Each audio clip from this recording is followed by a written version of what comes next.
ನಮಸ್ಕಾರ, ನಾನು ನಿಮ್ಮ ಮಲ್ಲನಗೌಡ ಮಾಲಿ ಪಾಟೀಲ್. ನೀವು ಕೇಳ್ತಾ ಇದ್ದೀರಿ ಸುದ್ದಿಗಳ ಲಂಚ್ ಬಾಕ್ಸ್. ಯಾವ ಭಾರತೀಯ ಕಂಪನಿಯು ವಿಶ್ವದ ಪ್ರಬಲ ವಿಮಾ ಬ್ರ್ಯಾಂಡ್ ಆಗಿದೆ?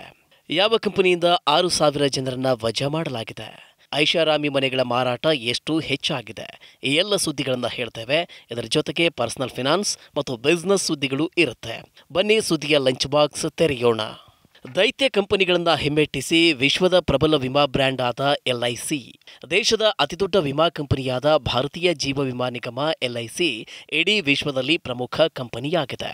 ವಿಶ್ವದ ಬಲಿಷ್ಠ ವಿಮಾ ಬ್ರ್ಯಾಂಡ್ ಎಂದು LICಯನ್ನು ಗುರುತಿಸಲಾಗಿದೆ. ವಿಶ್ವದ ಇತರ ಎಲ್ಲ ಪ್ರಮುಖ ವಿಮಾ ಕಂಪನಿಗಳನ್ನು ಹಿಮ್ಮೆಟ್ಟಿ ಪಟ್ಟಿಯಲ್ಲಿ ಮೊದಲ ಸ್ಥಾನವನ್ನು ಪಡೆದುಕೊಂಡಿದೆ. ಬ್ರ್ಯಾಂಡ್ ಫಿನಾನ್ಸ್ ಇನ್ಶೂರೆನ್ಸ್ 100 ವರದಿಯ ಪ್ರಕಾರ LICಯ ಬ್ರ್ಯಾಂಡ್ನ ಮೌಲ್ಯ $9.8 ಬಿಲಿಯನ್ ಎಂದು ಅಂದಾಜಿಸಲಾಗಿದೆ. LICಯ ಬ್ರ್ಯಾಂಡ್ ಸ್ಟ್ರೆಂತ್ ಇಂಡೆಕ್ಸ್ನಲ್ಲಿ 88.3 ಸ್ಕೋರ್ ಸಿಕ್ಕಿದೆ. AAA ರೇಟಿಂಗ್ ಕೂಡ ಸಿಕ್ಕಿದೆ. ಈ ವರದಿಯಲ್ಲಿ ಕ್ಯಾಥೆ ಲೈಫ್ ಇನ್ಶೂರೆನ್ಸ್ 2ನೇ ಸ್ಥಾನದಲ್ಲಿದೆ. NRMA ಇನ್ಶೂರೆನ್ಸ್ 3ನೇ ಸ್ಥಾನದಲ್ಲಿದೆ. ಡೆಲ್ನಿಂದ ಸಾವಿರಾರು ಉದ್ಯೋಗಿಗಳ ವಜಾ.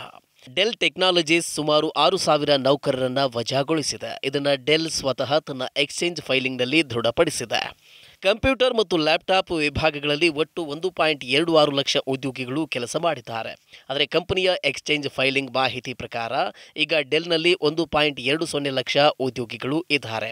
ಕಳೆದ 2 ವರ್ಷಗಳಿಂದ ಕಂಪ್ಯೂಟರ್ ಬಗ್ಗೆ ಜನರ ಆಸಕ್ತಿ ಕಡಿಮೆಯಾಗಿದೆ ಎಂದು ಡೆಲ್ ತನ್ನ ಫೈಲಿಂಗ್ನಲ್ಲಿ ಮಾಹಿತಿ ಕೊಟ್ಟಿದೆ. ಕಂಪ್ಯೂಟರ್ ಮಾರಾಟದಲ್ಲೂ ನಿರಂತರ ಕುಸಿತವಾಗುತ್ತಿದೆ. ಹೀಗಾಗಿ ಅನಿವಾರ್ಯವಾಗಿ ಉದ್ಯೋಗ ಕಡಿತ ಮಾಡಬೇಕಾಯಿತು. ಬೇಡಿಕೆಯ ಇಳಿಕೆಯಿಂದ ಕಂಪನಿಯ ಆದಾಯ 11% ಕಡಿಮೆಯಾಗಿದೆ. ಐಷಾರಾಮಿ ಮನೆ ಮಾರಾಟದಲ್ಲಿ 51% ಹೆಚ್ಚಳ. 2023ರಲ್ಲಿ ಮೌಲ್ಯ $4,319 ಕೋಟಿ ಮನೆ ಮಾರಾಟ. ಬೇಡಿಕೆ ಹೆಚ್ಚಿದ್ದರಿಂದಾಗಿ 50 ಕೋಟಿ ಮತ್ತು ಅದಕ್ಕಿಂತ ಹೆಚ್ಚಿನ ಬೆಲೆಯ ಐಷಾರಾಮಿ ಮನೆಗಳ ಮಾರಾಟ 2023ರಲ್ಲಿ $4,319 ಕೋಟಿ ತಲುಪಿದೆ. ಈ ಅವಧಿಯಲ್ಲಿ ಕನಿಷ್ಠ 45 ಐಷಾರಾಮಿ ಮನೆ ಮಾರಾಟ ಆಗಿದೆ. 2022ರಲ್ಲಿ ಈ ಬೆಲೆ ಶ್ರೇಣಿಯಲ್ಲಿ $2,859 ಕೋಟಿ ಮೌಲ್ಯದ ಕನಿಷ್ಠ 29 ಮನೆಗಳನ್ನು ಮಾರಾಟ ಮಾಡಲಾಗಿದೆ. ರಿಯಲ್ ಎಸ್ಟೇಟ್ ಸಲಹೆಗಾರ JLL ಇಂಡಿಯಾ ಪ್ರಕಾರ 2023ರಲ್ಲಿ ಮಾರಾಟವಾದ ಐಷಾರಾಮಿ ಮನೆಗಳ ಪೈಕಿ ಬಂಗಲೆಗಳು ಮತ್ತು ಅಪಾರ್ಟ್ಮೆಂಟ್ಗಳು ಇವೆ. 2023ರಲ್ಲಿ ಮಾರಾಟವಾದ 45 ಐಷಾರಾಮಿ ಮನೆಗಳ ಪೈಕಿ 14 ಮನೆಗಳ ಬೆಲೆ $100 ಕೋಟಿಗಿಂತ ಹೆಚ್ಚು ಇತ್ತು.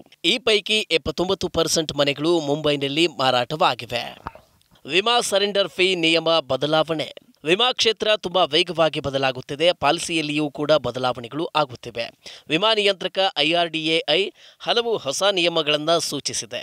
IRDA ಪ್ರಕಟಿಸಿದ ನಿಯಮಾವಳಿಗಳಲ್ಲಿ ಪಾಲಿಸಿ ಸರೆಂಡರ್ ಶುಲ್ಕಗಳಿಗೆ ಸಂಬಂಧಿಸಿದ ನಿಯಮಗಳು ಮಹತ್ವದ್ದಾಗಿವೆ. ಪಾಲಿಸಿ ಹೋಲ್ಡರ್ ತನ್ನ ಇನ್ಶೂರೆನ್ಸ್ ಪಾಲಿಸಿಯನ್ನ ಮೆಚುರಿಟಿ ದಿನಾಂಕಕ್ಕೂ ಮೊದಲು ಕ್ಲೋಸ್ ಮಾಡಿದರೆ ಇನ್ಶೂರೆನ್ಸ್ ಕಂಪನಿಗಳು ಶುಲ್ಕವನ್ನು ವಿಧಿಸುತ್ತವೆ. ಇದನ್ನು ಪಾಲಿಸಿ ಸರೆಂಡರ್ ಚಾರ್ಜ್ ಎಂದು ಕರೆಯಲಾಗುತ್ತದೆ.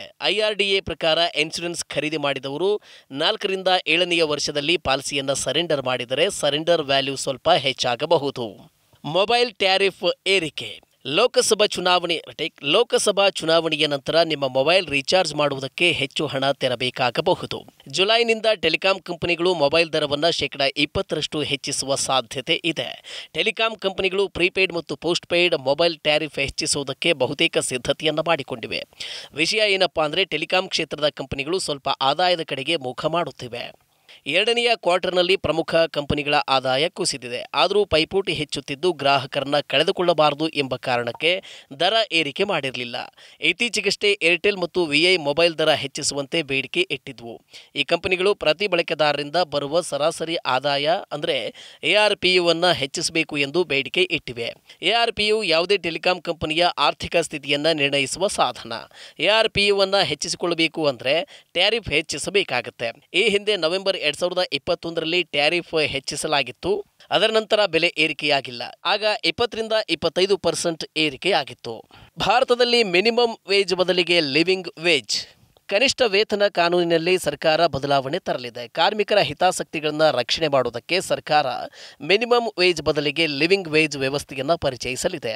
ಹೊಸ ನಿಯಮದಿಂದ ಕಾರ್ಮಿಕರಿಗೆ ಹೆಚ್ಚು ಪ್ರಯೋಜನ ಆಗುತ್ತೆ. ಭಾರತದಲ್ಲಿ ಸುಮಾರು 50 ಕೋಟಿ ಕಾರ್ಮಿಕರಿದ್ದಾರೆ. ಅದರಲ್ಲಿ 90%ಗೂ ಹೆಚ್ಚು ಕಾರ್ಮಿಕರು ಅನ್ಆರ್ಗನೈಸ್ಡ್ ಸೆಕ್ಟರ್ನಲ್ಲಿ ಕೆಲಸ ಮಾಡ್ತಾರೆ. ಈ ಕಾರ್ಮಿಕರಿಗೆ ಕಡಿಮೆ ಸಂಬಳ ಸಿಗುತ್ತೆ. ಈ ವಲಯದ ಕಾರ್ಮಿಕರ ವೇತನ ಹೆಚ್ಚಿಸಬೇಕು ಎಂದು ರಾಷ್ಟ್ರೀಯ ಮತ್ತು ಅಂತಾರಾಷ್ಟ್ರೀಯ ಮಟ್ಟದಲ್ಲಿ ಕಾರ್ಮಿಕ ಸಂಘಟನೆಗಳು ಒತ್ತಡ ಹೇರುತ್ತಿವೆ. ಈ ಕಾನೂನಿನ ಬದಲಾವಣೆ 2025ರ ವೇಳೆಗೆ ಪ್ರಾರಂಭ ಆಗಲಿದೆ ಎಂದು ಹೇಳಲಾಗುತ್ತಿದೆ. ಅಂತಾರಾಷ್ಟ್ರೀಯ ಮಟ್ಟದಲ್ಲಿ ಭಾರತೀಯ ಹಣ್ಣು ತರಕಾರಿಗಳಿಗೆ ಬೇಡಿಕೆ ಹೆಚ್ಚಳ. ಜಾಗತಿಕ ಮಾರುಕಟ್ಟೆಯಲ್ಲಿ ಭಾರತೀಯ ಹಣ್ಣುಗಳು ಮತ್ತು ತರಕಾರಿಗಳಿಗೆ ಬೇಡಿಕೆ ನಿರಂತರವಾಗಿ ಹೆಚ್ಚುತ್ತಿದೆ. ಹಿಂದಿನ ಹಣಕಾಸು ವರ್ಷ 2022-23ರ ಇದೇ ಅವಧಿಗೆ ಹೋಲಿಸಿದರೆ ಪ್ರಸಕ್ತ ಹಣಕಾಸು ವರ್ಷ 2023-24ರ ಏಪ್ರಿಲ್ ಫೆಬ್ರವರಿಯಲ್ಲಿ ಭಾರತದ ಹಣ್ಣು ಮತ್ತು ತರಕಾರಿಗಳ ರಫ್ತಿನಲ್ಲಿ ಶೇಕಡಾ 15.38ರಷ್ಟು ಹೆಚ್ಚಳವಾಗಿದೆ. ಈ ಹೆಚ್ಚಳದಿಂದಾಗಿ ಹಣ್ಣುಗಳು ಮತ್ತು ತರಕಾರಿಗಳನ್ನು ಬೆಳೆಯುವ ರೈತರು ಹೆಚ್ಚಿನ ಲಾಭವನ್ನು ಪಡೆಯುತ್ತಿದ್ದಾರೆ.